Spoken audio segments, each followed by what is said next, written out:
Welcome to another episode of Chaos and Recovery. Today's episode, we have CJ on as our guest co-host. Thank you. Thank you for coming on today, CJ. My pleasure. And our guest today is Johnny. Johnny Smiles. Why do they call you Johnny Smiles? Well, 17 years ago when I got out of prison in Miami, I wasn't really smiling. Oh. And I met a guy by the name of Alaska Dick, and he would say to me, "It's Big Dick Alaska." And he said to me, "I'm going to call you Johnny Smiles." And he made me read the preamble every day for like 3 years, and at the end of the preamble, I would go. Because I never really smiled. Yeah. I feel like when I would go into rehabs, I would detox for like 6-7 days. Yeah. Hard. Like, I didn't want to talk to no one. But like after 2 weeks, I'd be a totally different person. Yeah. You know, and people would be like, I never imagined like this Steve came from the Steve that I saw 2 weeks ago. Yeah. Unrecognizable human being. That's Sure. what they talk about. Yeah. Just completely miserable, don't want to. Yeah.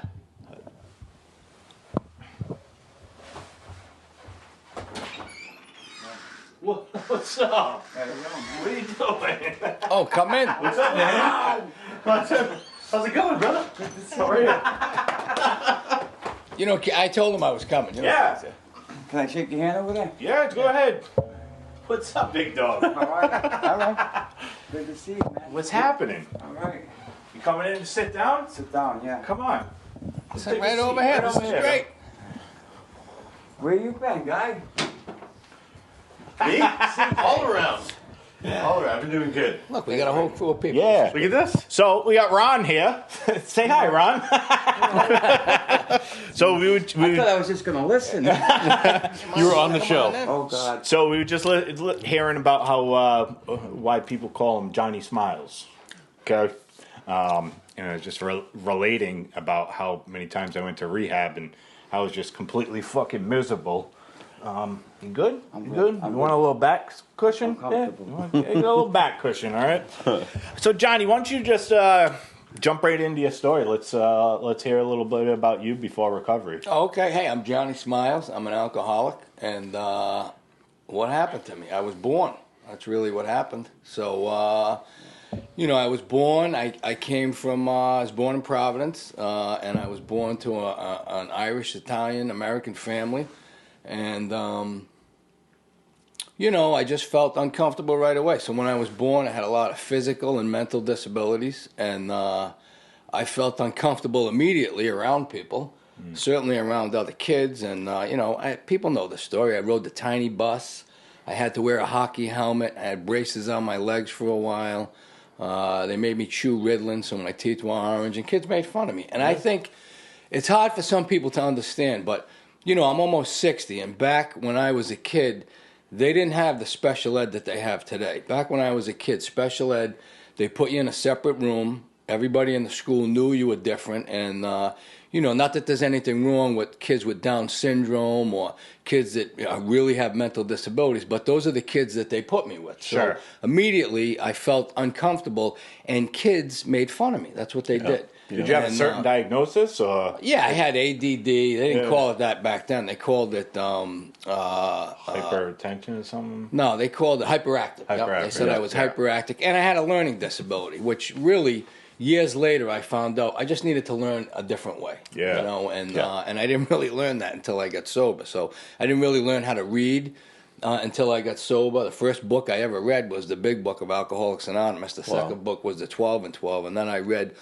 Once I learned that I knew I learned how to read, the funniest thing that ever happened to me in recovery was I said to a guy, I don't know how to read. And he said to me, you know how you learn how to read? And I said, how? And he said, you have to read. And I thought that was the stupidest thing I ever heard.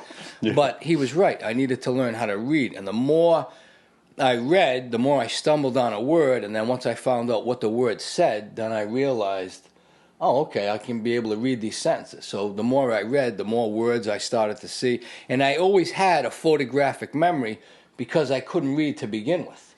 So it's, how I was able to get through life. And having those skills already, when I had to learn how to read now as an adult, it made it so much more easier. So I feel like, if they had knew how to teach me that back when I was a kid, I think school would have been a lot simpler. So I had all of those things going on. And then what happened was, like I said, I grew up in a family that had other, parents and cousins and uncles that came here from Europe, and they drank and they smoked. And back, I heard Chris Herron say this one time, which I totally related to. Back when I was a kid, because I'm so much older than most people, young people are in the program today. When you would go to a bar back then and you were a kid, they would say, "Give the kid a beer. You can have a cigarette. Go ahead, have a cigarette." And today you would arrest somebody for that. But back then, and Chris Herron was talking about going to the Portuguese American Club, in Fall River, and that's where he learned how to drink, because that's what those people did. They drank, and it was okay to be that young, and they would give you a beer. So once I had a beer, and I felt the effect of it, I thought, oh, this is okay. I feel okay. I feel okay in my skin. And hanging around with those older people made me feel a part of, and that's what I was attracted to. And I feel like that kind of stuff is what really drew me to that kind of a crowd. And that's really what happened to me.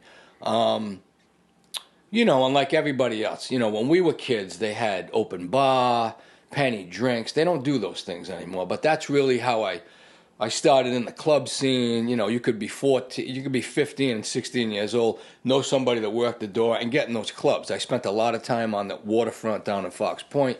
Those nightclubs are no longer there, but that whole area was like a big strip of nothing but nightclubs. And we would tie our shoes and tie them together and put them around our neck and pull our pants up to our knees, put the socks in the shoes, and walk in the water, and somebody would pull you up on the deck of the back of the nightclub. "Come on, kid," and they'd get you up there. And that's how we would get into the nightclub. So we were drinking on a very early age. And also I feel like, back then it was really the era of cocaine, and cocaine was like readily accepted, and everybody had it. So, I don't even think I was out of the 8th grade yet by the time I was already, snorting cocaine. Yeah. And so by the time, I always try to say this, by the time I was in high school, I was already addicted to alcohol of my choice, and I really couldn't do anything without it.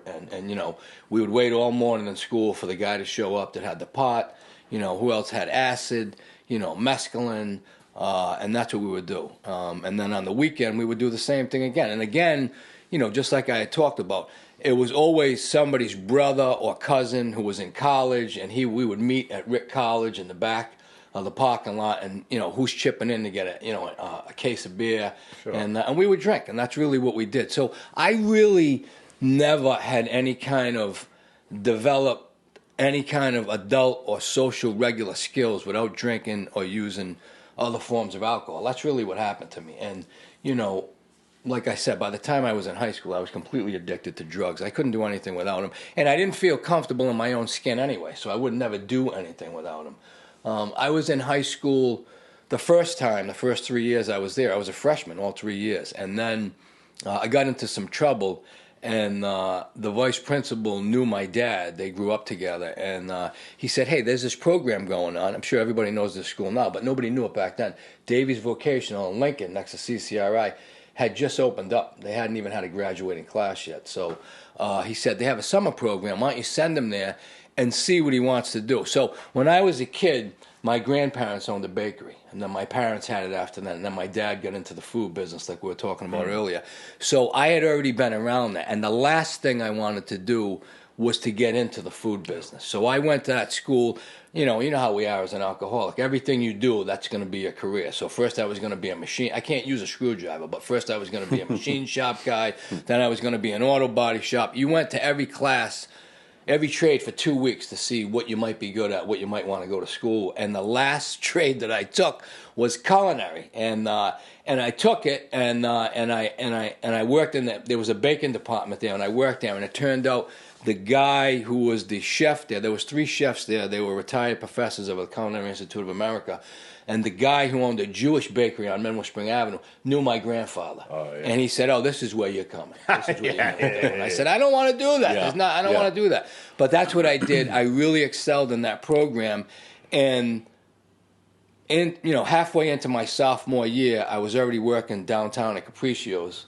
I got a job there, and they started following me around. So Bruce Sunland at the time was the mayor, and he would follow he had the program. You know, he would give money to these different schools, and they wanted another grant every year. They wanted a grant to build another part of whatever department they had at that school to make it better. The construction department, the auto body department. So they would follow around the best of the best in the summertime wherever they were working. So they followed me around wherever I worked, and I really excelled in that school. But it's important to say that I still didn't know how to read.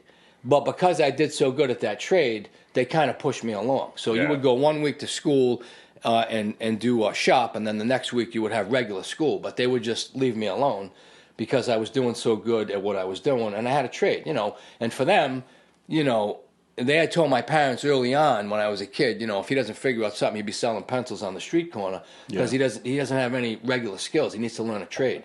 So my parents were really happy. But as we all know, the restaurant business couldn't have been a worse business for me to be in. But for me, I felt super comfortable because here I was a kid, and I worked everywhere up there. I worked at the Blue Grotto. I worked at Hemingway's. I worked at the Capitol. I worked everywhere, you know, on the hill. Old Canteen, I worked for a little while. I worked at Camille's. I worked at all of these places. But Mario's on Atwood Avenue, Russo's on Atwood Avenue. So, but as a kid, nobody said to me, oh, he's only a kid. At the end of the night, they were giving me shift drinks, and, you know, I was dating waitresses at like 18 years old. Yeah.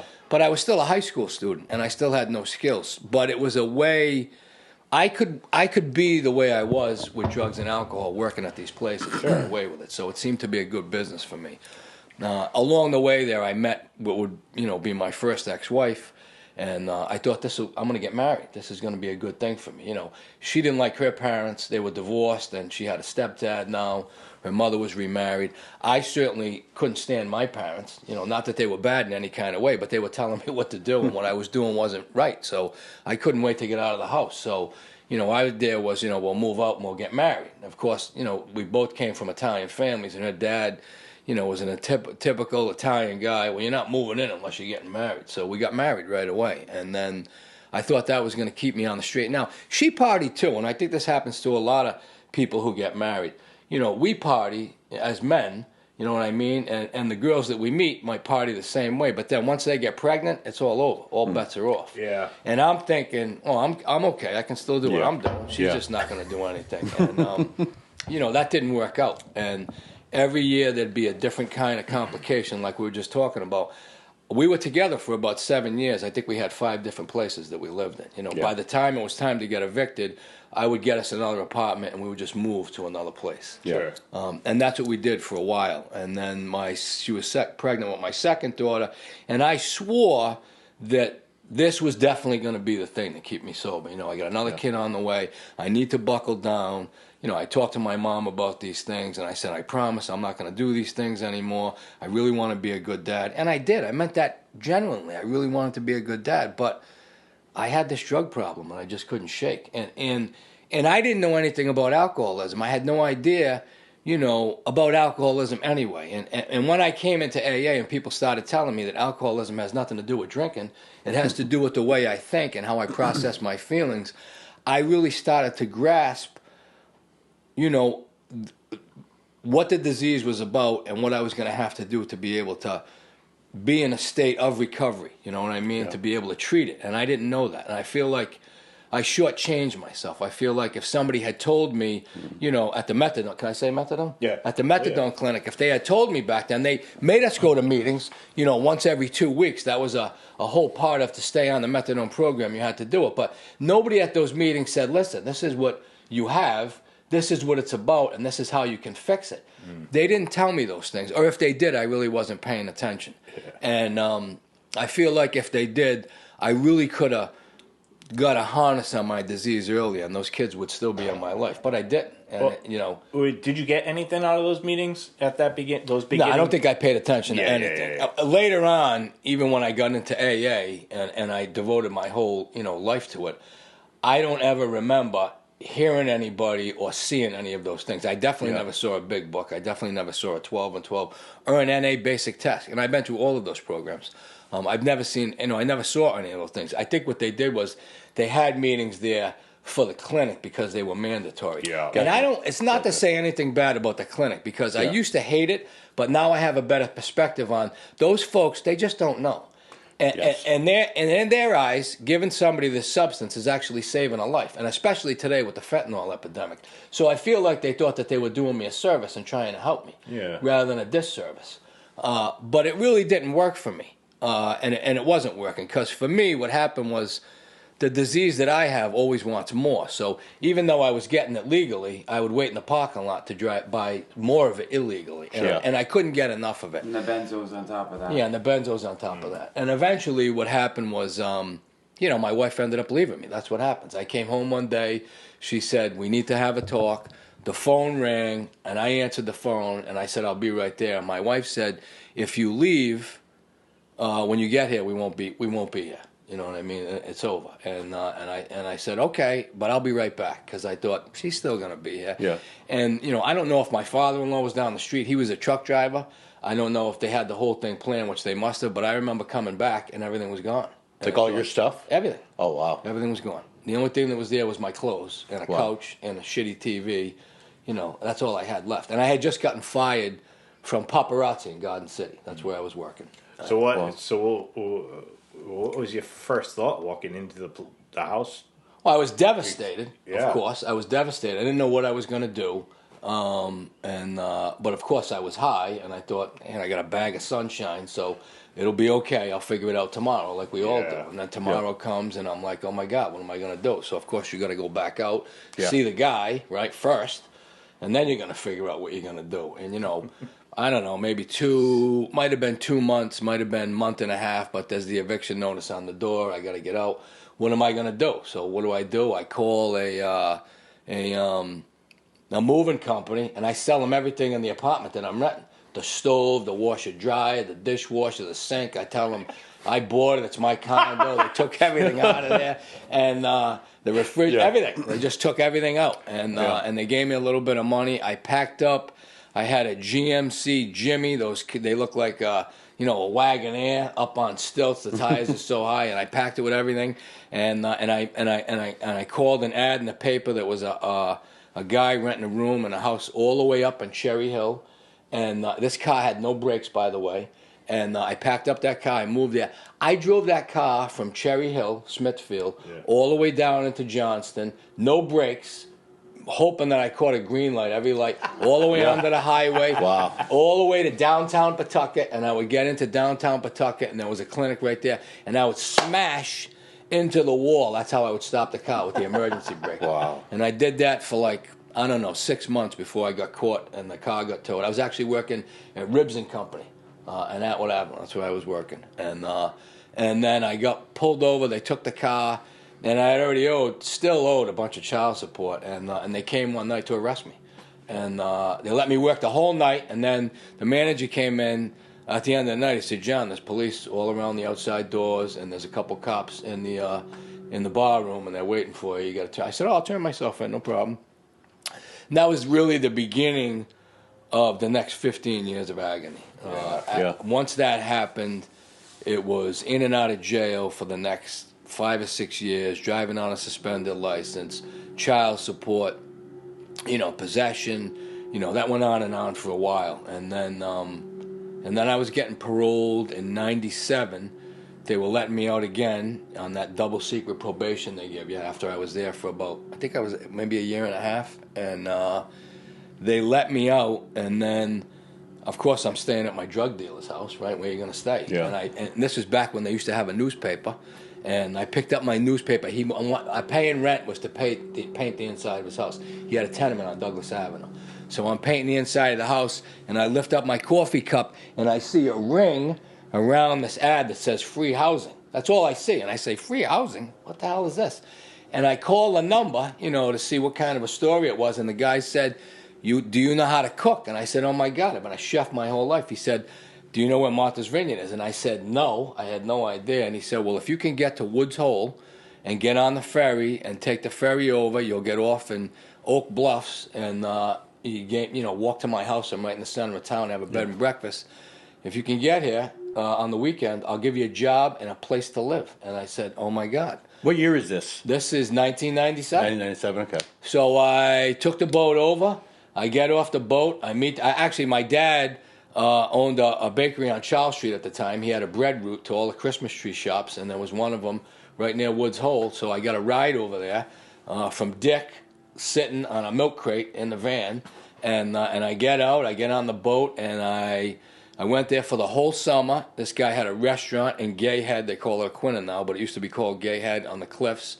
And I worked there for a season, and the guy really liked me. They let me out, right? I go back home, I pee in a cup, and I get violated because I'm smoking pot while I'm there, of course. I'm not drinking. Yeah. I'm not using any methadone, but I'm smoking pot. So they violate me.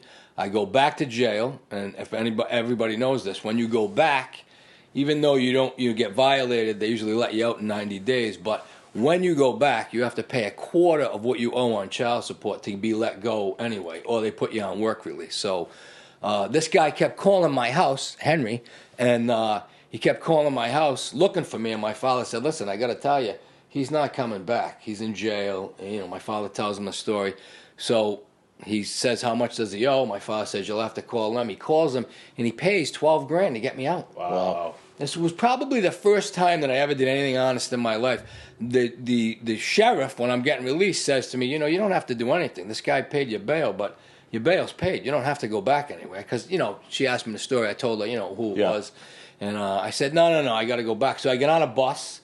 And, of course, I go back to my drug dealer's house. I don't go to my dad's, who is waiting for me to come out of jail, get home to get me back to the vineyard. Right? Priorities, I don't do that. I go back to the drug dealer's house, right? So I call him on the phone. He's yelling at me. I said, "I'll get there on my own." And I go back. And I work for the guy, and I never left. That's really what happened. So I went back to him, and it's when I started snowbirding down to Florida. So I had already made friends there, and a waiter and a waitress that had worked for me at the restaurant that he owned said, "Listen, we're going to Naples. You should come." I said, "Naples, Italy?" They said, "No, Naples, Florida." I didn't know what Naples, Florida was. And I went to Naples, Florida, and I did that, I don't know, for about 10 years, going back and forth. And I certainly didn't get sober yet. But I tried to, I wasn't doing the things that I did to get me in trouble in the first place. I didn't fix any of the problems that I had, but I wasn't doing the hard things that I was doing. So I seemed to be maintaining. I really wasn't a drinker anyway. I don't really like booze because I can't really handle it. So I was smoking pot, and that seemed to be working for me, unless I didn't have it. That's what I did. I snowbirded in Florida, and then I would come back to the vineyard and work there. And it seemed those jobs seemed to work out for an alcoholic or a drug addict, because about the time they're starting to realize that they're fed up with your shit, it's already time to leave. The season's over, and it's time to go somewhere else. Yeah. And by the time you get to the somewhere else, the people that were sick of your stuff to begin with, they can't remember why they didn't like you, and now they hire you back. So it was never a problem where I couldn't get a job. Yeah. So that worked out for about 10 years, and then I met wife number 2, who used to cut my hair. She actually saved my life. And she said to me, she worked at a shop on the vineyard and worked in a shop in Naples, and said, we started dating, and she said, "Well, I'm going back to Naples. Do you want to come?" And I said, "Sure." And, of course, I lied to her. She said, "Well, do you know a place to stay?" I said, "Oh, yeah, they put me up in this place at the inn on Fifth Avenue. I've been working for forever." But they were already sick of me anyway. But they did give me a job. And I said, "Oh, is that those apartments available?" And they said, "No, not this time. You have to find your own place to live." But I didn't find that out until I got down there. I didn't bother calling and asking. So then we had to find a place to live, which we did. And there were some speed bumps. I had met another friend on the vineyard, and he was going down there anyway. And he was one of us, so I would meet him frequently to get what I really wanted. On the week, I'd say, "Oh, I'm going out, meet Scotty," and we'd go out, and then he'd get what I really wanted, and then I wouldn't come home for 2 days, and then my stuff would be on the lawn in the trash bag. That went on for a while. And then her mom had a place down there that the people that were renting were leaving, and she said, "Why don't you guys go down there and take over the mortgage and try to make a go of it year round?" And that's really where the end really started to happen. I think I was employed maybe the first 2 years, and not without getting in trouble. Maybe the first 2 years that I was there, and I had a couple of, possession charges. And in Florida, it's a no tolerance law. So a possession charge down there, you could have a joint, and it's a felony. It's not a misdemeanor. So every couple of months I was on this double secret probation. They were coming to my house. You had to pee in a cup. They would just show up unannounced, looking around, see if you had alcohol or drugs in the house. So that went on for like 2.5 years, and then eventually I was completely unemployable at all. And my brother, in the midst of that, my dad had died. My brother, who was my using buddy my whole life, decided that he wanted to move down there. He needed a change. But he was the same thing. He was like a 40-something-year-old baby, couldn't really take care of himself, lived with my parents the whole time, and now my dad had died. My mother had had enough of all that stuff, so he really had to get out or straighten up, so he'd rather get out. So he moved down there, and they didn't have my alcohol of choice in Naples legally, but so I just thought they didn't have it down there. I didn't know anything about a pain clinic, and he came down there, and within 2 weeks he learned about these pain clinics, and he was coming home with bags full of stuff, and I was like, oh my God. But I didn't really do anything, and then King Kong had just came out with Naomi Watts. Yeah. It was the new King Kong, and he said, let's go watch King Kong. I said, all right. It was a midnight show, and it was back when they showed movies at midnight the first time that they were coming out. They'd do like a midnight showing. And I said, oh, that sounds great. I'll just bring some pot, and I'll be fine. And he just said to me, hey, why don't you take a couple of these? You haven't taken these in so long. Be no big deal. And I took them, and then I was completely unemployable for the next 5 years that we were down there. I went through all of her mother's checkbooks. I stole all her mother's jewelry. She would come down on vacation and leave stuff there, and that was really the beginning of the end. And I had down in the Keys, I had already had a possession charge that I was going to court for that was a big deal. And now I had stole all the stuff. So me and my brother went on the run to...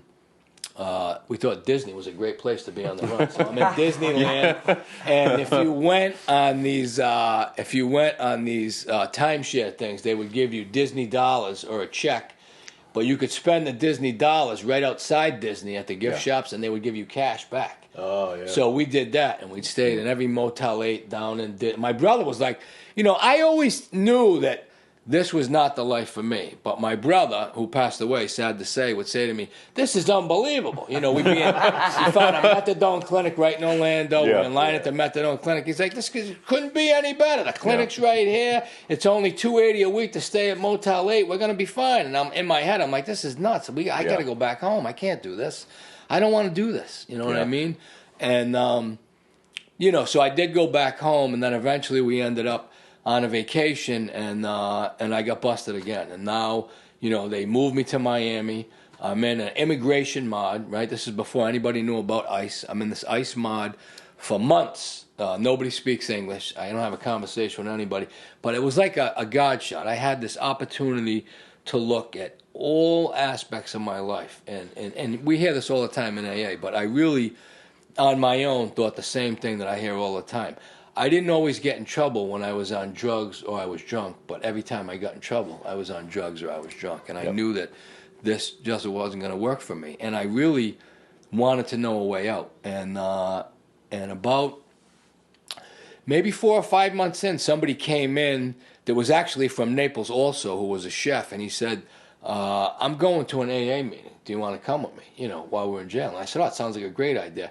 So I put in a request slip, and this woman came to see me who was a counselor, and she said, it's not an AA meeting, it's an AANA program.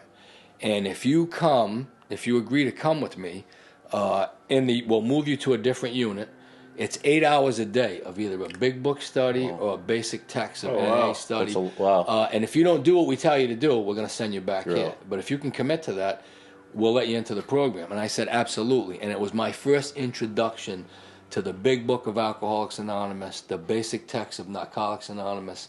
And I really started to learn that it was a thinking disease. I wonder if they still do that today. I'm sure they do. They have lots of... Well, I know they don't do it now, I'll tell you that. But, because what a fucking concept, Because majority of the people down there are either drug dealers or drug abusers. Yeah, absolutely. When I was there, it's funny to say. It's not funny now, but I remember getting transferred and being in, the holding cell with all these other people. There was little old ladies in there. They must have been like 80 or 90 years old. And they were in there because what they used to do back then when they were trying to figure out the Oxycontin epidemic is they would make them come in they would just call them at random and make them come into the office. and they would have to bring their pill bottle and have all their pills counted out on how they were using them. And they would show up and not have them, and they would get arrested for drug distribution. Wow. And they were charging all these people with that. So there was little old ladies going to court also. And, I lived in Florida for a while, and I remember the pill mills. I mean, it was like it was crazy. They had armed police officers walking around in the parking lot for people that were leaving. I mean, it was absolutely crazy. And of course, like I said, my brother was like, "This is unbelievable." He thought it was the best thing ever. But even when I wasn't in trouble and we were going to these things, I was thinking to myself, while he was going in and I'm sitting in the car, I could hear myself saying over and over, "This is so bad. This is really bad. This is so bad." You inherently knew. I knew I was going to die. Wrong. I was going to die. Something was going to happen. And I hope, I told my kid I was doing this. Maybe someday she'll watch it. It's the biggest regret of my whole life, leaving those 2 kids behind. But I hope someday they see this and they know that even when I was doing all those things, that I was like stricken with such a loathing feeling and a terrible, unbelievable thing that I did to these kids, left them behind, and I did not want to be in the position that I was in, but I just couldn't stop. And I had these other things that had happened to me when I was a little boy that I just couldn't get over, but I didn't know that there were tools to be able to get over those things until I came into the program of Alcoholics Anonymous. It's important to say that lots of people in the program struggle from, either child abuse or being molested, and, I had to overcome those things. But I also had to understand the nature of alcoholism, and the nature of alcoholism it's an octopus that touches everybody's lives. And hurt people. And the people that hurt me probably got hurt on their own. And the definition of the phenomenon of craving, it attaches itself to everything. So those people that hurt me in that way, they had a craving to do that. And they didn't. Maybe they didn't know why, or maybe they didn't know what for, but they just couldn't stop. And I believe that today. And for people that are struggling with that, that's how I really got over that. That's how I got acceptance with that. It's not acceptance with what happened to me. It's acceptance through forgiveness and understanding why people do what they do. And if you don't figure that out, you'll never overcome this disease, or be able to arrest it. And you'll never be able to have peace and joy in your life. I mean, I could be in a parking lot and think about those things back when I was using, and like a switch would go off, and I would end up back in prison. Like, that's what happened to me. But that's how I got around that stuff. How were you able to humanize the people who victimized you? Reading the doctor's opinion and more about alcoholism over and over, and putting sexual abuse in the wording of alcoholism or drug addiction. And it made me understand, after I read it over and over, that these people had the same craving that I did for drugs, because they were trying to put a Band-Aid on a feeling that they had their whole life, and they didn't know how to do it. And this thing seemed to help them, and they just couldn't stop doing it. You know what I mean? It gave them some peace and tranquility after they would commit those acts, that they would be okay for a while, and then they would do it again, until they had to do it again. Yeah. And I feel like for me, and for people that end up addicted to Twinkies, ho-hos, ice cream, sex, whatever it is, that stuff gives us a sense of peace and comfort until we really get to deal with the alcoholic feelings that we have, the feelings of insecurity, the feelings of overcompensating, the pride, the ego deflation, all of those things that we don't get to treat because we've treated it at such a young age with drugs and alcohol.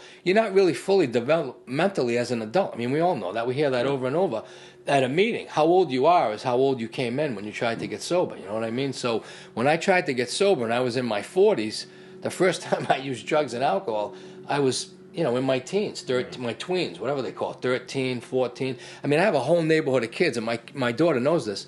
They're all dead. They're all dead. Everybody is dead. A whole neighborhood, a whole school system is dead from either drug overdose or alcohol poisoning. They're all dead, and that's sad. Yeah. Out of 80 kids, there might have been 20 kids that maybe prospered and have a great life now and did regular things, but the rest of them are either in prison for the rest of their life, literally, or they died of drugs and alcohol. And I think it was a whole group of people that came from the same surroundings that I did. We all came from good homes, but we were raised the way our parents were raised. You know what I mean? And they didn't know how to deal with us. And I think today it's different because we have a better concept and a better strategy on how to raise these kids. We notice things that are happening right away. We're able to address stuff that's going on immediately. There's counseling they put these kids in right away that they didn't do that when I was a kid. You had a guidance counselor, and then they sent you away to school, or they sent you to a school, like I said, with other people that you shouldn't be around because you don't have those things wrong. You need to go somewhere else. Yeah. And I don't think they had that back then. So my introduction to AA in the penal system was my first introduction. And when I left there, I had the opportunity to go back to Martha's Vineyard. My wife showed up on a whim to pick me up at this prison, which I don't know why she was there, but she knew I was getting up. She showed up. She had a coffee and McDonald's, and I agreed to go to a homeless shelter, which was another drug program in Naples, and it was called St. Matt's House. They were great, and I went to this program, and I stayed there, 6 or 7 months, and then my wife said, we're going back to the Vineyard. I'm selling my house. We're not together, but if you want to come with me, you can come in the car and drive up with us, and I can get you in a sober house there. So I moved back to the Vineyard. There wasn't without speed bumps. I had to convince the parole board down in Florida to let me leave. They wanted me to sign a paper saying I wouldn't return to the state of Florida for at least 10 years. I did. Really? Wow. They let me move. It was another guard shot. The guy said, I don't let anybody leave. Where you going? I told him Cape Cod. We're on the Cape. I told him Martha's Vineyard. What do you do there? I work at a restaurant. Where's the restaurant? Edgartown. Who owns that restaurant? Turned out he played hockey with the guy that owned the restaurant, who had been clean for 37 years. He was a cocaine addict. So he was waiting for me immediately when I got there to give me a job. And, the whole thing took on a life of its own. Sure. John, do you still suffer from feelings that you want to use, first of all? And when you feel like depression, anxiety, them things you felt that made you want to use, how do you deal with them today instead of using? So I think it's important to say for people that are watching this that might be struggling, it takes at least 5 years to get a clear head. And I think I had those feelings that you're talking about of wanting to use and trying to use a substance to mask all that stuff. But I would say, I try to tell people, I don't know if it's 9 years or if it's 5 years. And the reason I say that is because I did have a relapse in the program before I had, 4 years of sobriety. And we just talked about this. My son was born. I had a few years sober, and then it didn't work out with his mom. And of course, immediately I pick up. That's what we do. And when I came back into the program, 6 months, 7 months later, 5 years into that, when I got my 5-year medallion, I realized one day I was at work. I'm working in this restaurant, this bakery coffee house. People were very good to me there. They saved my life also. And I worked there, and I realized one day I had forgotten. Remember the little speakers they used to give you? You could, Bluetooth your phone so you could hear music, because that's what you do in a kitchen. And one day I didn't have that speaker. So I'm like, how am I going to work without this? And I just worked with the noise of the fans going on. And in my head, I could hear a meeting going on every day. I could hear people sharing. And that's really the conscious contact with your higher power. The voice in your head starts to shift from the alcoholic thinking to the recovery thinking. And this voice started talking to me all day long. And so I said to myself, the next day when I got there, and I had forgotten the speaker again, and I was like, I can do this. Yeah. And I did it again. And then I did that for the whole summer. And one day I realized, oh my God, I think I really have peace of mind. I don't need anything, no music. I started going to sleep without the TV having to be on in your bedroom while you're sleeping all night long. I didn't need anything, and there was no voices going on in my head. So again, I don't know if it was because at that time I was in the program for 9 years, right, when I got my 5-year medallion, or if it was I just had 5 years clean, you know what I mean? But I don't know if I needed the time I had before plus this time, but honestly, I think after 5 years, that's why they say when you get 5 years, you get your marbles back. Because you start to be able to have some clear thinking and some peace and serenity. Today, when I have those feelings you're talking about, I don't think about using, but I think about acting out in different ways. Like, everybody's against me. I want to yell at my wife. I want to have an argument with somebody. So I use the gym as a coping mechanism for that. Okay. So I've been going to the gym my whole life. That's what I always did. And, for me, hitting a heavy bag, lifting weights, whatever it is, if I spend 2 hours there, I can get over whatever it is. And my wife, God bless her, will say to me today, something will be going on. We'll be about to argue, and she doesn't like, and calls it a non-adult thing. But I'll say, I gotta go.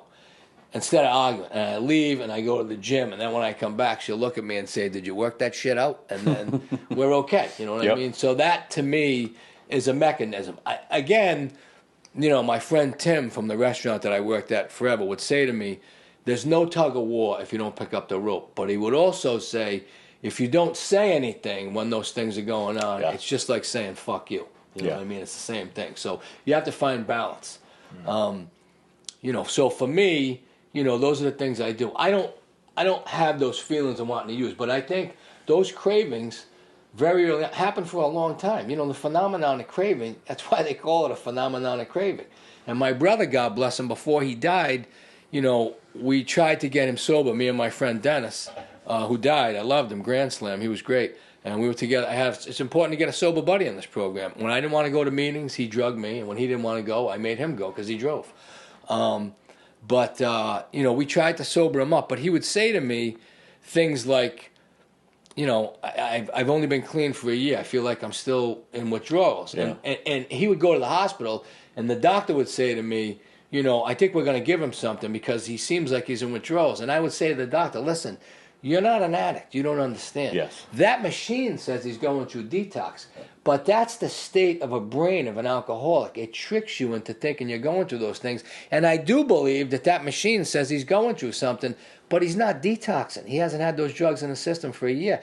Don't give him anything now. He's just getting over the hump. Yeah. But they don't know how to treat us. Yeah. Because they're not alcoholics and addicts. Only another alcoholic or an addict can know what you're going through and can say, I believe you. I know you're going through withdrawals.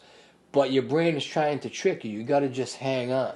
And, again, I believe within, 5 years, once you get over that hump, things start to change. I don't think that you'll ever get over those feelings because that's what an alcoholic is. Like, that's the definition of alcoholism. It's depression. It's overthinking everything. It's underthinking everything. It's overdoing whatever you're doing. You have to find balance. And you find balance by going to meetings.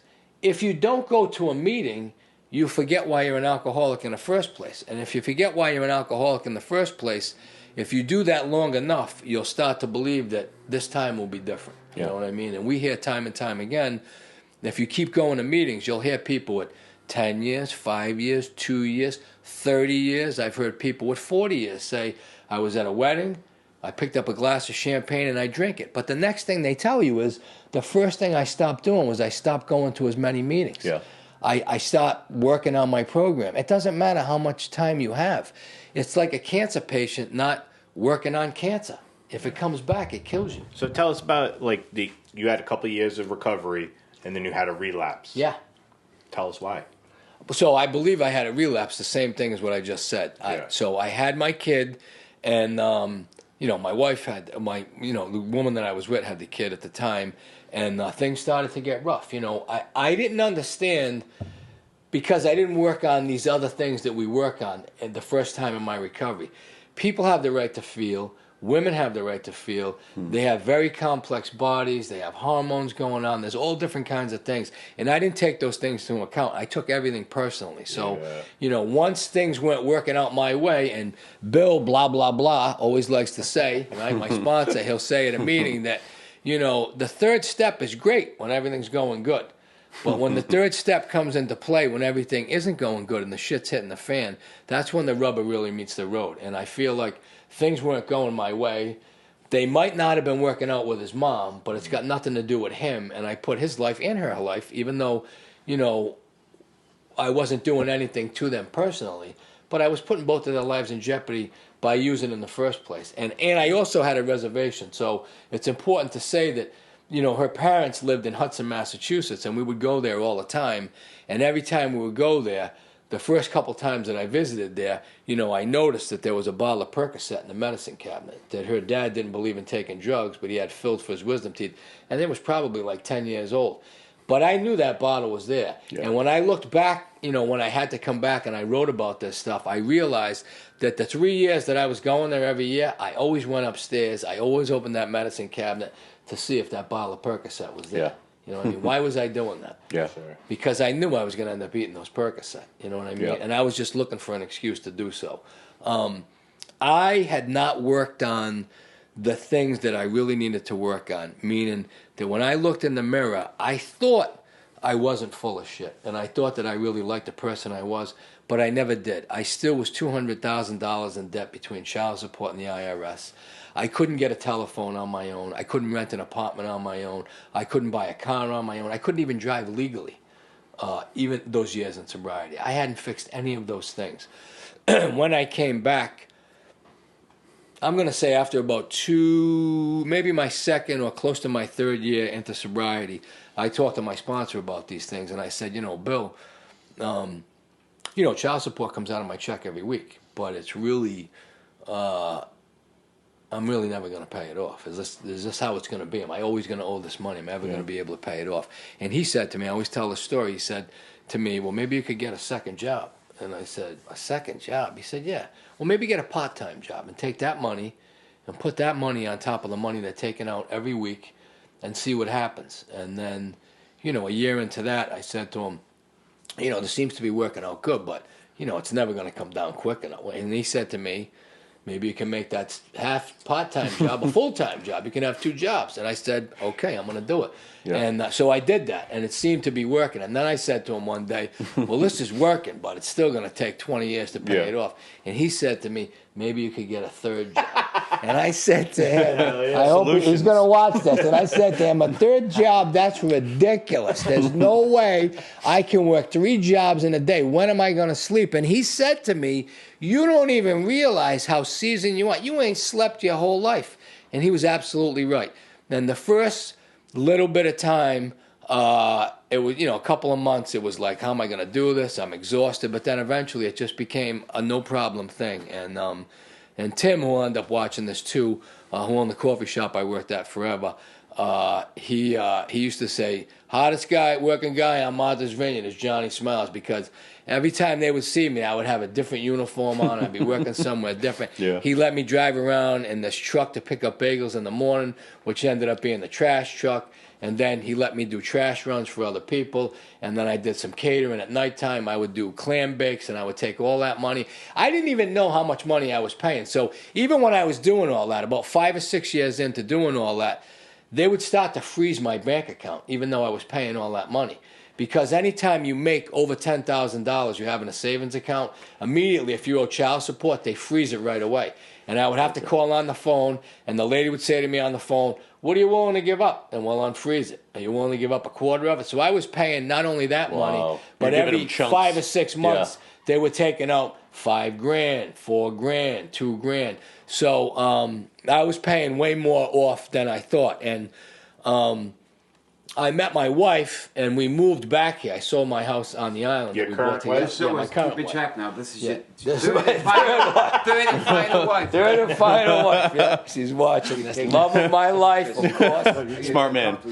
And so we moved back. It's a funny story. We moved back here, and my wife said to me, maybe you should announce that you've moved back to Rhode Island, go down to the courthouse. And I said, why would I want to do that? And she said, well, maybe you got something hanging around you don't know. But I said, there's no way. Child support's almost paid off. I don't have nothing hanging over my head. And 2 Februaries ago, when we moved back here, it was the Newport Convention, and I was on the way to get a pizza for Bill, who was watching our dog. And a guy is in the roundabout over here in Kent County. He honks at me, gives me the finger. So, of course, immediately I pull up, I roll down the window. I go, what's the problem? And he rolls down the window. He's swearing at me. And then we go to the next roundabout where the cops are always sitting. And they jump out of the car and pull him over. And, of course, in my head, I go, good, this asshole should get pulled over. I hope you get a ticket. And then the cop says, you pull over, too. And I'm like, what? So, of course, I'm fine. The cop pulls over. He asks me what happened. I tell him, I give him my license, my registration. I call my wife on the phone, and I say, listen, I just got pulled over. No big deal. I didn't do nothing. This guy's yelling. She said to me, I'm so sorry that happened to me. Call me when you're done. I said, yeah, I should be home in a few minutes. And he let the guy go. Famous last words. And then the cop takes 2 steps toward the car, and he does this, and then he does this. And I go, you got to be kidding me, because I know as soon as he puts his hand on the gun, I'm getting arrested. So he comes over, and he says, listen, I got arrested. He goes, you have any idea what this warrant is from 1997? And I go, 1997? He said, yeah, no, we can't believe it either, but it's from 1997. So, of course, I tell him my whole story, how I got sober. I said, listen, you can look in the, the console of the car. All my medallions are in there. I've been sober, at this time, 13 years. And I've paid all the child support off. I'm sure that's what it's for. And they bring me to court. It was like a whole surreal moment. I'm sitting in the tank, and then they let me, after 2 hours in there, the guy says, he took my phone while we were in the car, and he said, where's your wife's number? He called my wife, told her what was happening, drove my car. He believed me, so he drives my car across the street to the gas station so it doesn't get towed, takes my wallet, all of my stuff, puts it in the console of the car so enough to mail it back to me, because he's sure that they're going to get me down there early enough to get out. And now I'm there 2 hours. He comes to see me. I don't, I don't make no stir or nothing. And he says, listen, I'm going to get you out of here. I'm going to get you down there by lunchtime. Just chill out. Everything's going to be okay. I got a fingerprint. He fingerprints me. We're chit-chatting, talking about everything. And they take me down to the thing. I'm in the holding cell downtown. He tells the CO down there, the sheriff, the whole story. They put me in the separate tank, not the tank with everybody in there, doing whatever. And I'm in there for like another 2 hours waiting. They bring me upstairs. I go into family court. I meet the judge. He says, where you been? So I tell him the story, 97, you let me leave. Yeah. And, of course, he don't remember me. So he says, well, how's your payments been going? I say, I'm pretty sure I'm paid off. I only owe $30,000. Anyway, he says, well, let's see. And he starts talking to the speaker, right? It's the lawyer for my first wife, who I haven't seen in 37 years. And he says, now I'm mind-boggled, well, I have the plaintiff on the phone. She wants to know why he's here and doesn't want anything to happen to him. She knows he's been in recovery for the last 17 years. Now I want to cry. I can't believe this woman doesn't want to, probably still want to burn me at the stake, but is trying to, talk me up to the judge. Help you. And he says, well, he's here on a traffic violation, no big deal, but he had this warrant, that's why he's here. And he says, how's his payments? And he says, Judge, he only owes $8,000. And I yell, $8,000? Can I pay that? I'll pay that today. And the guy goes, you can pay? I said, yes, I can pay it today. Yeah. I just sold my house. I'm waiting for this. We've been waiting 6 months to get a mortgage on the home that we bought. We had to wait 6 months, so we paid cash. I'm paying off my wife's student loan, and then my plan was to take some of that money and pay off what I owed. I thought I owed $30,000. Yeah. And he was like, no, you $8,000. And then he said to me, can I ask you a question? I said, sure. He said, how did you manage to do all this in 8 years? And I said to him, Alcoholics Anonymous. Nice. And he looked over at the stenographer lady and said, it does work. And I said, it absolutely does work. Yeah. It was a complete surreal moment. And then he said, take the cuffs off him, and the sheriff says, we can't, Judge. Jimmy went down, out for lunch. He's got the key. They're his handcuffs. So I had to go back downstairs, wait for another hour and a half with the handcuffs on. Yeah. And then they let me go. And then I was out waiting. I had to use I don't have a phone now, so I got to go into the parole office and use the phone in there, in the public defender's office, to call my wife. Sure. That's the only phone number I know. She's driving our kid back down to the Cape, whose dad still lives on the vineyard, because we're going to this convention, and she called Bill, who was waiting for the phone call, and he came and picked me up. And wow, that's everything in a nutshell. That's a crazy story. AA has completely saved my life. When I first got it, I also, I lived in a box downtown in between the strip club and the McDonald's for almost 7 years in a box. Wow. And I showered with rainwater. I, used drugs with the toilet water inside the McDonald's.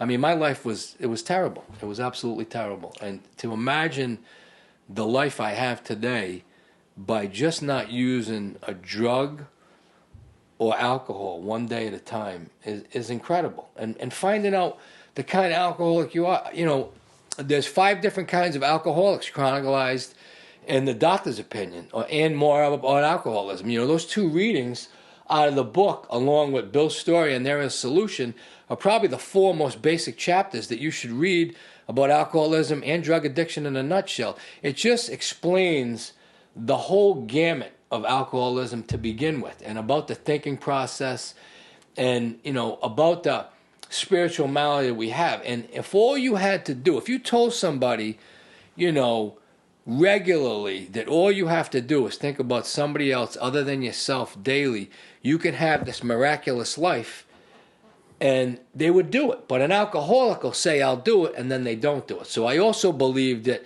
the early woes of alcoholism in the beginning and the struggle is vital because it tattoos a memory into your brain of where you can be if you pick up a drink or a drug again. Like, you can just be right back to where you started. But if you don't read those chapters and you don't write about those things and you don't write about the cause and effects of alcoholism in the beginning, it's the first half of your step one. And people sometimes, I don't know that if enough people either know about this or that, you know, I had a great big book sponsor in a way that made me do these things. But I think some people think, you know, steps 1, 2, and 3, you figure out you're an alcoholic, you agree that there might be something bigger than you, and then you agree to turn your life and your will over to the care of God. That's true, but you have to write about this stuff. So the first half of my step 1 was writing around the cause and effects of my alcoholism, what I thought caused me to drink in the first place, and what feelings were attached to that to make me want to put those kinds of drugs. Normal people don't do that. So I had to figure out what wanted to make me put those drugs in my body in the first place. And the second half of my step 1 was to write out my unmanageability, which means in the beginning, you might not know what your unmanageability is, but you write about how your unmanageability made everybody else's life around you unmanageable. And those two things were paramount for me. And reading those chapters and figuring out what kind of alcoholic I was. And I was like a psychopath alcoholic. I always was going, you know, on the wagon for good. I always said that I'm not going to do this anymore. And every time I tried, I was unable to do so because I hadn't fixed all of those other things that we just talked about. And once you fix all of those things, you learn to navigate through life on life's terms. It turns you into this person that you always wanted to be, and you can look in the mirror and be proud of who you are. That's not to say that, you know, I don't regret the things that I did, because I do on a daily basis. I think of my kids every day, today. Every morning I wake up, I think of them. I see those faces. I remember the last time I saw them, they were in the back of a wagon. They were at my dad's bakery. They would come down to visit me on a Saturday because I was on work release. And I would promise them that I would be there next week. And then one weekend, I wasn't there because I was back in jail. And I will never, ever forgive myself for that. But it was because I didn't work on the things that I just talked about. You have to fix the things inside that are broke. And that's what makes us do the things we do in the first place. And if you don't address those things, you'll drink again. Yeah. Go ahead. Go ahead. So I was going to ask you, what does your program, what does your recovery look like today? Like, what does it look like? Because you were talking about, like, there's all these things that'll bring people back out there. What is it? How do you avoid that now? I constantly go to meetings. I constantly talk to other alcoholics. I probably have, 175 people on my phone that I text daily by themselves. How's everything going? How you doing? I call people on a whim to see how they're doing. When I don't see people, I call them. I go to meetings all the time. I participate. If there's a sign-up sheet to run the meeting, to chair the meeting for a couple of months, I do that. When I first got into AA, I constantly did AWOLs. I facilitated AWOLs. I've been to AWOLs, which is a way of life. You take a group of people through the steps. I've done, at least 10 alkathons on Christmas, New Year's, Thanksgiving. I've cooked for tons of people. Service work is a huge part of that. I feel like if you don't do that, and the fellowship of the meeting is really where the meat and potatoes are. AA has all these things we do to identify our alcoholism and identify the defects of character. Writing all those things out that I talked about, it's important to do so that you can identify the feelings that are attached to the trigger that make you use in the first place. And once you do that and you share that with a sponsor, then you can start to work on the defects of character, which is step 6. But most people don't know what a shortcoming is on step 7. A shortcoming is acting out on a character defect. While we're fixing these things, we still go back to the same behavior that we have, and that's a shortcoming.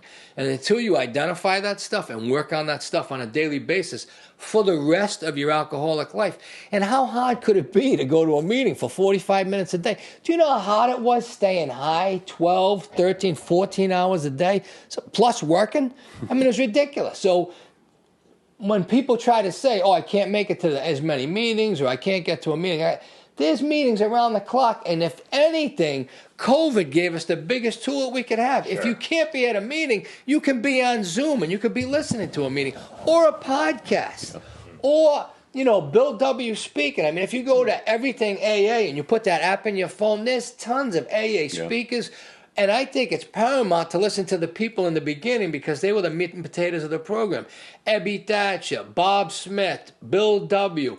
You know, all of those people are talking about alcoholism in a nutshell, and it's a clear-cut way. It's also important to look stuff up in the dictionary. I had no idea that reading a certain sentence and not understanding when a comma or an italicized or a period at the end of a sentence meant something totally different than I thought it meant. It was also important that there's an AA dictionary for the big book itself specifically, because the wording that they use in there, although it might be difficult and you might not, or you might look at a Webster's dictionary and think you know the meaning, it means something totally different when an alcoholic is explaining it in an alcoholic form to an alcoholic life. Those things are huge in the program. I think if you encompass all those things, plus keep going to meetings, have a sponsor, find a higher power. You know, I talk to my higher power every day, and it comes in the realm of a meeting. When I'm walking around my dog in a park, sometimes I bump into somebody that's coming through the woods with their dog. They probably think I'm a serial killer. Sometimes I'm yelling. Sometimes I'm talking really loud. Sometimes I'm talking like I'm talking to somebody on a podcast or cheering it. I mean, I've cheered some of the most unbelievable meetings while I'm walking in the park or driving in the car by myself. And I think to myself, I'm going to use that in a meeting. It never comes up, and I never do it. But, you know, that's where the change has shifted in my brain to where it's recovery 24/7.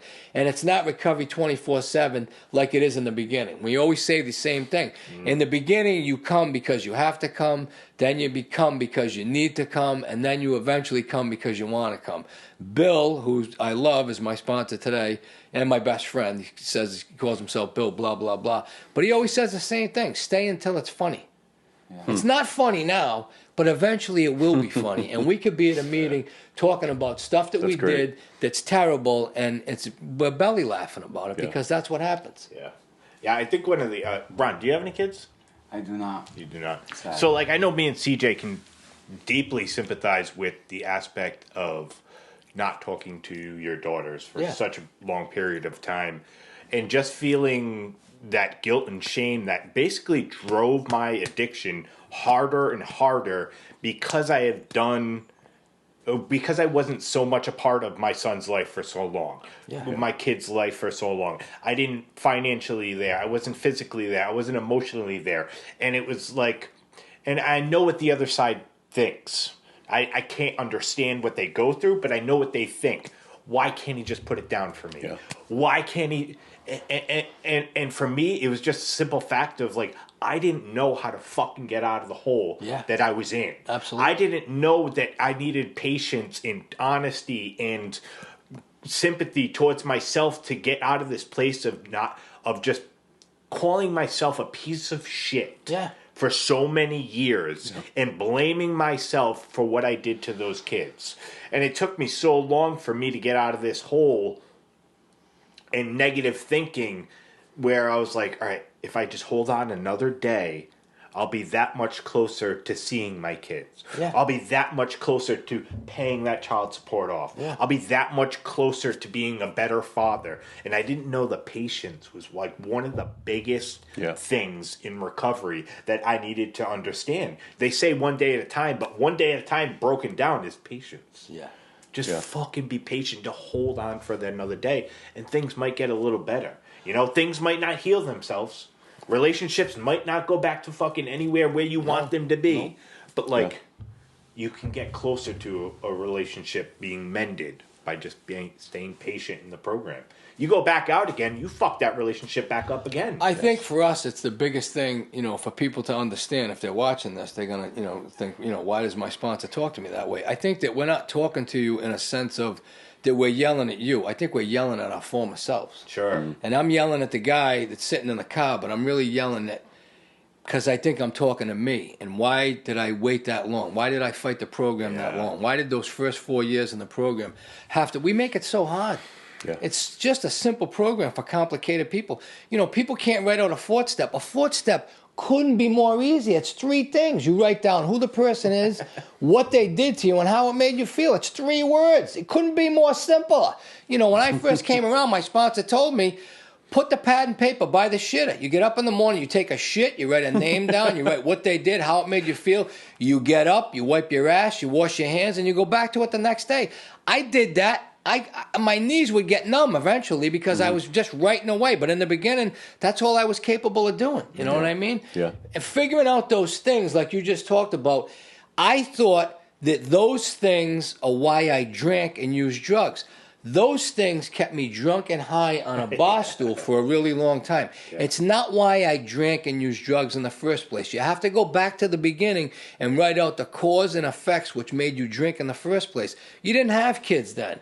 The guy that was molesting me wasn't around then. He wasn't there putting drugs in my body. Those things weren't happening. I had to find out the insecure feelings and all the other things that I had to figure out what my defects of character were in the first place. And defects of character doesn't mean that they always have to be bad. When you do a step 5 and it talks about natural desires and natural instincts that we're all born with, pride, ego, you know, wanting to be financially secure, wanting to be able to have a good lifestyle, wanting a good home. Those things are important. But for an alcoholic, we can be led blindly by those things because we overcompensate for everything. It's like work. You start to work, you start to make money, and then the next thing you know, you take on too much work. You got too much. We commit to too many things. Those can happen. Those happen to another type of alcoholic, which is a problem drinker. Those people end up drinking because they have all of those successes and now they're led blindly by them and they start to cause all this chaos in their head, and drinking seems to subside and quell those things. Those are other things that you find out in the program. You start to compare and not identify. You start to see people that stop drinking, right, and their life becomes great all over again. When you take away the alcoholic from a psychopathic alcoholic, he's left with all the ick and none of the alcohol. You know what I mean? He has to fix all of these other things. And sometimes we get in the program, it can drive people out of the room. It's why we say that the spirit of anonymity in the program is the spirit of not saying who you are, not saying how much you have, not saying what you do for a living, because it could drive people out that either feel less than or more than. It has nothing to do with not saying your last name or not letting people you're in recovery. You shouldn't be doing that anyway. If you see somebody else say, oh my God, I know him from AA, I understand all that. But the spirit of anonymity comes from making everybody, it's all inclusive. It wants to make everybody feel like they're welcome at a meeting. That's why we don't do those things. That's what those things are born from. And the traditions, like in any other religion, are born from mistakes that we made in AA. And these traditions came about because we don't want to hurt anybody, and we want to make everybody, you know, feel inclusive. You know, the first thing, I had a big book sponsor for a while, and I told him all these things that happened to me when I was a kid, and he made me drive this guy around for like a year. And I had no idea why I was driving him around. And then the guy I became really friendly with him. He became a good friend. He seemed to be a good guy. He told me he had done some stuff in his past, you know, that he was trying to get over, and he couldn't figure out why he did it, but he realized he was an alcoholic and he had shitty judgment and bad thinking. And then, you know, and then eventually he got his license. I didn't have to drive him anymore. But then, you know, Hop, this big book sponsor I had, said to me, let's take a ride. We're going to go over to the police station. I said, what are we going there for? We walked in the police station lobby, and he said, turn around, and he pointed to these level 2 sex offenders, and he said, who do you see up there? And it was the guy that I had been driving around for a year. And I thought, why would you make me drive that guy around? And he said to me, anywhere, anybody, at any time asks for help, and anybody has the right to be sober. Principles over personality. It doesn't matter what you did, where you came from, prison or not, whatever you've done in your lifetime, everybody has a right to be in that room. And that's what AA is. It's all encompasses. Everybody has to be included. If everybody's not included, it doesn't work. Yeah. If we charge money for it, it doesn't work. It's why Rockefeller told Bill, I can't give you money to sell all these books. I can't give you money to open up a hospital. It has to be freely given. If it's not freely given, people will think it's bullshit. And that's what happens in the church community. Yeah. They start asking for money.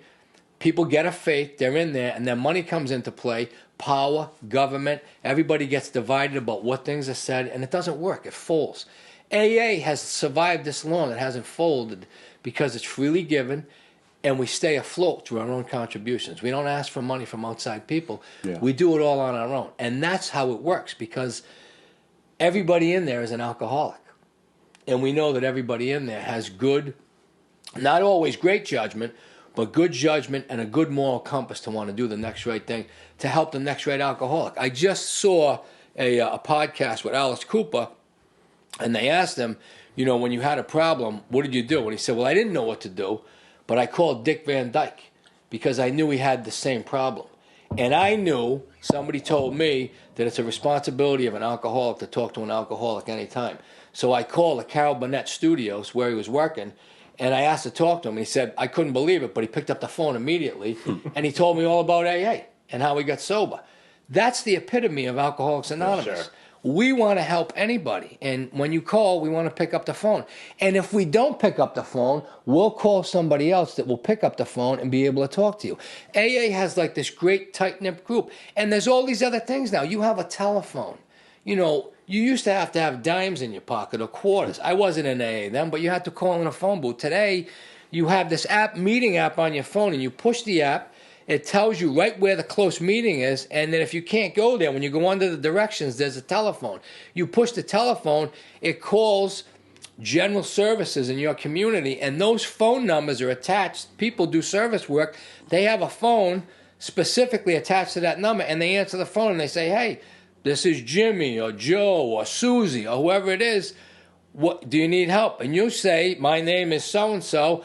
I'm over here on vacation, or I'm at home, I'm trying to get sober, I don't know what to do, I really need to go to a meeting. These people pick you up. They ask you what your address is, they push Google Maps, and they come right to your house and they give you a ride. And if they can't give you a ride, they say to you, please don't hang up. I can't come and get you right now, but I'm going to call you back in 2 minutes, or stay on the line, and I'm going to call somebody that is going to come and pick you up. And people pick you up and drive you to a meeting. Yeah. I mean, it just couldn't be more simpler, but it's complicated in the beginning, and you have to want help. You have to be open-minded. You have to be willing and honest enough to say, I really want to do this, and I'm going to do what these people tell me to do. And it's not uncommon for you to get to a meeting and not want to do the things you want to do, and that's okay. We encourage people to just keep coming. You got to come drunk, come drunk. You got to come stoned, come stoned.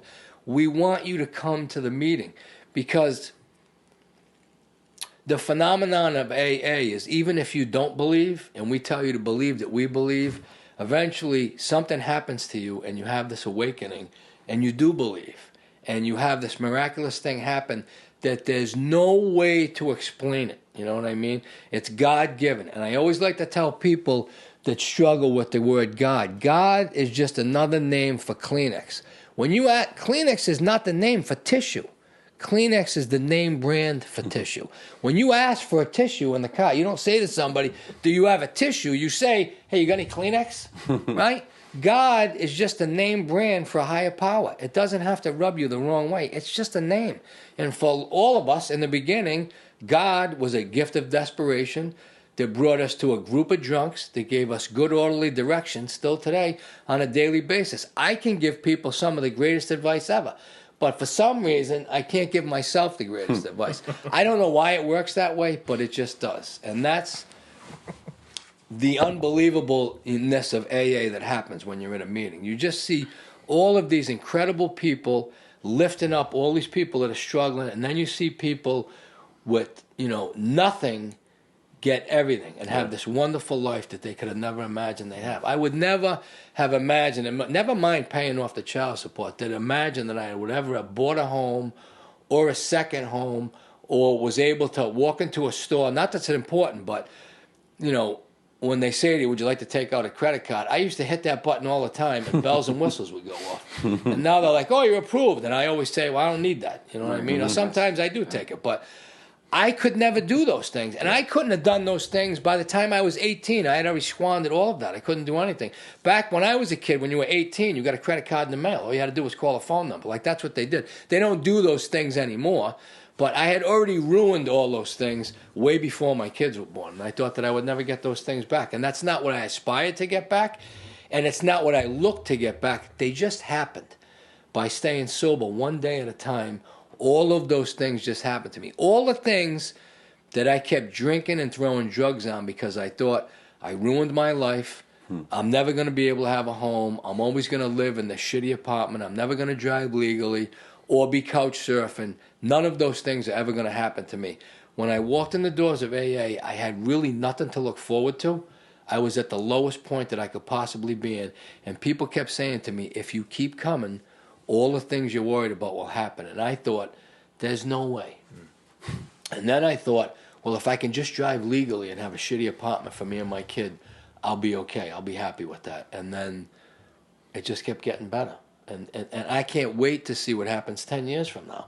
Now, we're all of us, I mean, most of us in the program, in the mindset, when something shitty is happening in my life, the first thing I think is, why is this happening to me? Yes. And the second thing that shifts in my brain is, oh my God, I wonder what wonderful gift is going to come out of this shitty thing that I got to go through now. And at the meeting at Breakfast with Bill, we have the saying that we say to people, it's your turn, meaning it's your turn to live in the shit.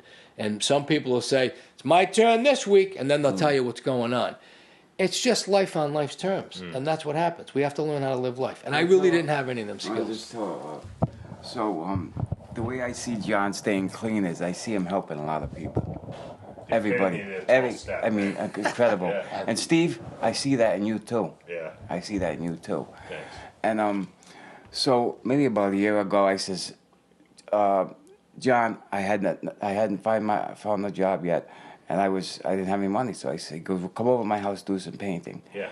And my parents had just given me a broken down car that hardly went from A to B, right? He goes, give me a ride. I got to go pick up my car while I was doing some painting at his house. So I'm driving him to I think he had to go pick up his car or something. And my car's shaking and rattling. He goes, what the hell's wrong with your car? I said, he goes, go get it fixed. I said, John, I don't have the money. He says, go get it fixed. I'll pay for it. Cool. And I said, this is the guy I want to be around, you know? Sure. So, and he told me later, if you don't have a car, how are you going to get to meetings? Yeah. You know? Yeah. So John's a super awesome guy, and I see a lot of you and him with all the commitments you do. That's how we stay clean, just by helping the next guy. Absolutely. Yeah, I mean, if there's some guy that raises his hand, talks about how shitty his fucking life's going, and that he's got shitloads of fucking child support going, needs a sponsor, needs this, needs that. This man, before the share's even up, this guy's up out of his seat, going to get a piece of paper, writing his number down, and going to just hand the kid and I a see fucking... people just give him the number and walk away, but not him. Yeah. He follows up. Yeah, he follows up after the meeting. Yeah, and he knows what's going on. And it's like you know, like I say this a lot about our meeting in the morning. I've been going there for the last 2 years, more significantly in the last year and a half. But, like, there's those faces that you see every fucking day there. Yeah. And it's like, those are the people that I'm attracted to nowadays, you know? The people that get up and talk the solution and not the problem. You know, even though I need to hear the problem sometimes. Yeah, like, I want to hear the solution rather than the problem at my stage of my recovery. You know? And it's like, John, you know, you, Bill, you know, even Donnie, and Monique, and like I need to see those faces, you know. I need to come in, and I need them to see me, and like, you know, it's what makes me feel good about this program. You started this year talking about how your disconnection with like other kids, and how like all you wanted to do was just be a fucking part of, and you found that later on going into the bars and finally getting a drink and blah blah blah. But like that's what drugs and alcohol were to me. It was like I wanted to hang out with the older kids, and I wanted to talk to girls, and like I couldn't if I was just sober. And like drugs and alcohol gave me the ability to be cool, or so I thought, or like talk to girls, and so like that was my medicine. And it's like going to AA, I get in other programs, I get that validation of feeling a part of, and feeling like people need me, or feeling like I need them, like that mutual want of being seen. And You don't find that anywhere else. You know, the good thing, what happens in AA, what you end up realizing is that normal people have this too. This is part of the human condition. Yeah. Those kids that we thought had their shit together, they felt the same way we did. Right. But for some reason, right. we bumped into drugs and alcohol, and that took all that away. But they suffered. I mean, I don't know how many kids that I thought had their stuff together that I found out years later they committed suicide. Yeah. You know what I mean? Like, and you thought these kids had the top of the world, everything, you know, the world by the balls. But everybody has that. It's part of the human condition, the natural desires in life to feel like you're a failure. You don't think you're a mountain of nuts. Or you went to school and you did all this stuff, but you don't get a job in what you do. Everybody goes through this stuff, but for some reason, for us, we threw alcohols and drugs on it. You know what I mean? Those people use other things. You know what I mean? Right. They might use sex. They might use, you know, it's important to say you take people hostage. I took tons of women hostage. I didn't even know that I was doing it. I just thought that I was this great guy, you know, that drank and used drugs. You know what I mean? But I was really a good guy. But I wasn't a good guy. And I didn't have good intentions because even the relationships that I formed while I was sober, and I didn't fix the things I talked about. You're taking people hostage because I dated people because I didn't know that then, but I needed a car. I needed somebody to drive me around. I needed somewhere to live. I didn't want to live in a sober house. I needed an apartment. I needed somebody that could get a cell phone. I couldn't get a cell phone. You know, all of the things that I couldn't do, I realized, you know, when I used 4 years in the recovery that I used in a snap of a finger when things were going wrong because I was fearful of this isn't working out. What am I going to do now? I'm going to be back out on the street. I can't get an apartment on my own. I don't have a telephone. I don't have a car. Like, none of those things were of my own doing. Like, I couldn't do any of those things on my own. You know, and now I can do all those things. But those things weren't going to be able to get done unless I fixed all of the things that I talked about. And they seem monumentous, which is why I try to talk to people all the time that are in my situation. They think I'm homeless. It's, you know, when I came to AA, I always say AA for me was they were highfalutin people. You know what I mean? I wasn't an alcoholic. They're not drug addicts like me. They haven't been to prison. I didn't realize that there were people that had been there. But for me, an alcoholic, I thought, well, I don't want to go to those meetings because they seem to be people that graduated. Maybe they became a drunk in college, but they graduated college. They did own a house, even if they lost it. They did own a house. They did have a car. They had a good education. I didn't have any of those things. I was unable to get those things.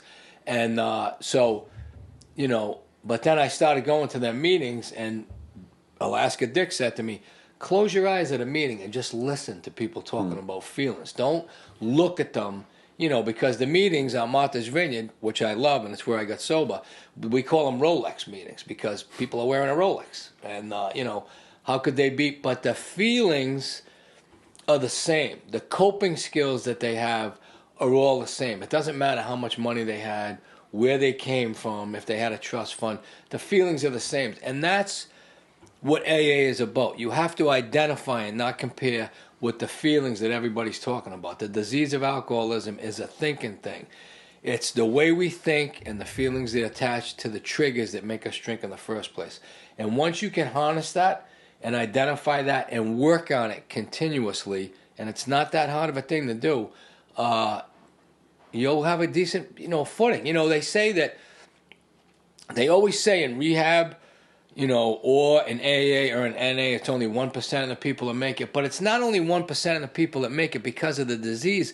It's only 1% of the people because it's only 1% of the people that are in there that actually do what they are supposed to do. And I always try to say this. There are many ways to get sober. AA is not the only way to get sober. We know that. They have many different programs today. But no matter what program you do, you have to do what the program offers. If you don't do it, it's like going to the gym and looking at the weights and not picking up the weights, right? If you're fat and you go to Jenny Craig, I always say this because I've had problems with my weight my whole life. If you don't eat the food, you stay fat. You have to eat what they give you. You have to follow the program to the letter. And, you know, AA is the same way. There's 12 steps to climb out of the hole that you're talking about. And that's what those 12 steps are for. It's a ladder to get out of the hole. If you do them, it works. And more often than not, I've talked to many people that have felt the same way. I did most of the things in the beginning because I just wanted to shut the guy up and say, I told you this wouldn't work for me. But everything that he told me to do, and I did it, these prodigious results happened. It always came with a promise and a gift out of everything that I did. I've never done anything in AA, give somebody money, whatever it is. I've never done any of those things and not had a gift happen. And that's how I know that it works. And that's the spirit of spirituality anyway. You know what I mean? Any church, any congregation you go to, that's the spirit of the church. Not the rules that they attach to it. You find a faith that works for you and you follow what the faith says. Not what the people in the church are doing, but what the faith says. If you follow that, it works. It doesn't have to be a God thing, and Jesus doesn't have to be this big miracle worker. But if you listen to what he says, he doesn't say that the commandments are the laws of God. That's not what he says. He says they're the laws of the universe. If you eat shitty stuff, you're going to feel shitty. Yeah. If you do bad things happen to you. Nobody does bad things and good things happen to them. Very seldom. You know what I mean? Bad things happen when you're doing bad things, and good things happen when you're doing good things. We reap what we sow. That's correct. Karma. Yeah, and the repetitive rotation of karma just keeps coming back in a circle. Sure. So much of what you're talking about, I've experienced. I was not really forced to go to meetings, but I was in treatment. I was in an IOP, and my therapist just kept bugging me about going to meetings. Yeah. And I felt outside when I first walked in there. It was like my first few meetings, like other people, I was outside in the parking lot, didn't even go in. Yeah. When I first walked in, I would walk in right before and leave five minutes early. It would be and get out of there, because the one time I saw everybody talking and hugging and shaking, and I didn't want any part of that. Yeah, of course not. And it took a little while. I remember thinking, these people are going to, this is some cult stuff. These people are going to brainwash me. And then I heard someone say, maybe our brains need a good washing. Your brain does need a washing. And I was like, oh, wow, that's probably right. And it took a while for me to get comfortable, but I don't know where I would be now without it. Just what you said, I had to go. Yeah. And now in my life, it's a part of my life. It's not even, I don't even think about it. I remember one day I got to a meeting and I said, wait a second, I didn't fight with myself to get off the couch to go. Yeah, absolutely. I just got up and went, and now I think I'm still in the phase where I need it. I need that. I've been going through a rough time the past few weeks, and I need those meetings. Not just the meetings. I need that connection. Yeah. I need those people. I need to call people like Steve and other friends, and I need that. And another thing that you said, you were talking about. I know I've had a long journey with God, with a higher power. But I came in like a lot of people. When I wrote my third step prayer, I could not write the word God. Yeah.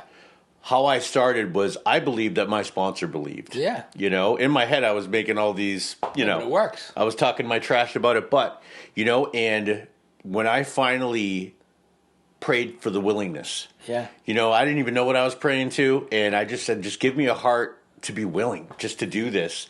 And something changed. Yeah. Something really, really changed. And it was believing that he believed it. I saw what he went through. He told me what he went through in his life. Yeah. And I saw his life now. Yeah. I believed that it worked for him before I could ever believe it would work for me. Yeah. Because a lot like you, I was like, listen, this stuff might happen, but there's no way I'm going to get here. There's no way. And today, we were talking about kids. How I failed them kept me in addiction. And even like I was just saying, I've had a pretty rough few weeks. But one of the thoughts that keeps me going is I didn't drink today. I didn't use today. And I'm there for my kids today. If they need me, I am there. Yeah. You know what I mean? And so the same thing that hurt me gives me strength now. Yeah, I appreciate your share. It was good. You're welcome. Yeah. Yeah, Johnny, it was really good to hear you today. Thanks for coming on. Thanks for showing up today. I missed it. We're getting over it. I said earlier, you're one of the faces that my home group that I see all the time. I'm glad we've gotten a little closer the last couple months. Absolutely. And stuff. And, your story, what you share in meetings and at commitments. And it's like, you're not just telling people how it was and what it's like now and how to get there. You're showing them, you're showing new, even though I've been around for 17 years, like I'm still a newcomer, you know. I got a year and a half almost, like, but I'm still a newcomer. You show me how to be that power of example, and like I appreciate you. And you guys, I appreciate the three of us were in IOP together. Yes, we were. All Yes, we three were. of us. All three of You know, us. Just get into a podcast all by himself with the miracle God. Appreciate you. Appreciate you. Absolutely. You're gonna do. Yeah. So I'm glad you guys came, Yeah. and it was a great episode. Great man. hearing you. Thank you. Unbelievable. Thank you Great for having hearing me. you. This is great. All right. See you guys. Bye, guys.